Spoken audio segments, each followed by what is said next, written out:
Sveiki, čia Cezaris Ateljė. Šį mėnesį rugpjūtį perskaičiau, normaliai taip knygų.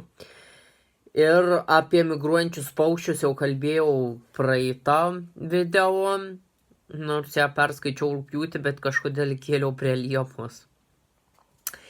Taigi, pirmoji knyga tai debiutinė rašytojos knyga Melo šydas. Man labai patiko šita knyga, nes toks kriminalas, toks trileris kažkoks. Tų meilės scenų per daug tenai nebuvo, erotikos, kas ieško, tikrai nerasti šitoje knygoje. Bet tikrai šiek tiek man gal logikos pritrūko su tuo šuns įkandimu, nes kažkaip keista, iš kur tas šuo ten atsirado, kieno jis buvo ir kodėl pas gydytojus nevažiavo. O daugiau šiaip viskas tikrai labai įdomiai šitoje knygoje buvo. Dabar aną dieną baigiau skaityti naujausią Andrėjos knygą Nužengus nuo stebuklo. Tai tikrai labai tokia skausminga gan knyga, nes pradžia knygos prasideda tokiu labai baisiu nutikimu pagrindiniai veikėjai, kas tikrai privertė ir ašarą nubraukti ir viską, bet vėliau jai pradeda sektis, jinai išvyksta į Ameriką. Ir tarp 3 vyrų, taip sakant, 3 vyrus, trečias, kaip sakant, jau tas jau pagrindinis. Aš pradėjau skaityti, galvoju, bus jinai su Ethanu, bet nepasirodo, paskui pagalvojau, gal jau su Stevenu bus, bet nepasirodo, galų gale Alejandras atsirado. Gal čia paspoilinau šiek tiek biškelį, bet tikrai įdomi labai knyga, su tokia jautri tema, skaudžios patirtis. Bet erotinių scenų kažkokių tikrai nėra, čia visiškai, kas ieško, tikrai neras. Čia daugiau tokia psichologinė, gal labiau sakyčiau, knyga. Joanos Maks Karaliai myli kitaip. Aš šitą knygą pradėjau skaityti gal 2023 metais, tai pernai. Ir vis nepabaigiau, nes jinai nėra plona. Bet iš pradžių buvo nuobodoka. Bet kai paėmiau knygą antrą kartą į rankas, viskas pasirodė visiškai kitaip.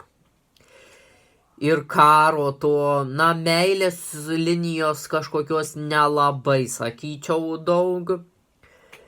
Bet būtent kas liečia į fantastiką, tokią magiją, senovę, nes čia išgalvotas pasaulis vaizduojamas. Ir tarp karalių tos intrigos visokios ir tikrai ir nenuspėjama knyga man buvo, visiškai negalėjau atspėti, kas su kuo pasiliks gale knygos. Ir ką tikėjau, kas jau bus, iš tikrųjų taip nebuvo.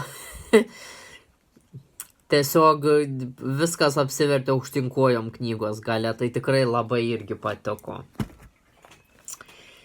Ir Hesteros Fox Lopšinė raganoms, tai nežinau, aš labai sunkiai vertinau šitą knygą. Tokia irgi kokius metus laiko gal neskaičiau, buvo padėta į šoną, kur galvoju reikia pabaigti. Tai vaiduoklių istorija tokia, 2 laiko juostų, ir dabartį, ir senoviai, bet man labiau patiko dabartinė juosta negu senovės. Nežinau, man visada senovių juostos patinka.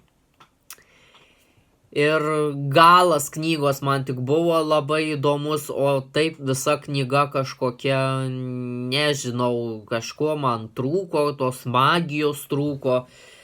tos meilės linijos trūko ant galo, ten tik tai jau prasidėjo šis tas kaip pagrindinė veikėja su tokiu vyruku susidėjo. Tai sunkiai vertinau, daviau 4 žvaigždutės, nors realiai galėjau ir 3 duoti, nes, nelabai gražus, labai viršelis visas ir idėja graži, bet tiesiog autoriai nepavyko juos išpildyti.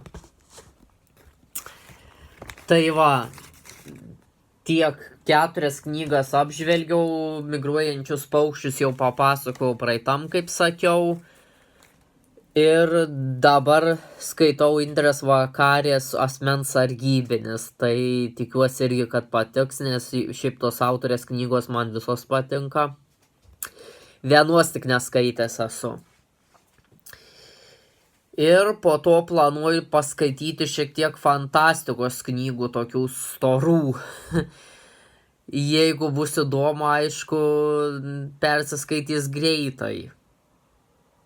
Tikiuosi, kad bus įdomios.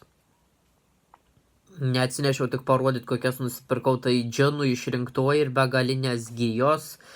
Dar noriu kitą mėnesį nusipirkti 4 sparną ir Žiaurųjį princą.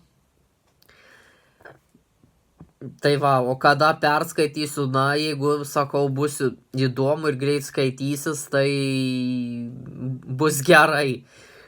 O jei ne, tada teks pasikankinti. Tad šiam kartui tiek, paspauskite patinka ir prisiregistruokite. Ir tiek viso.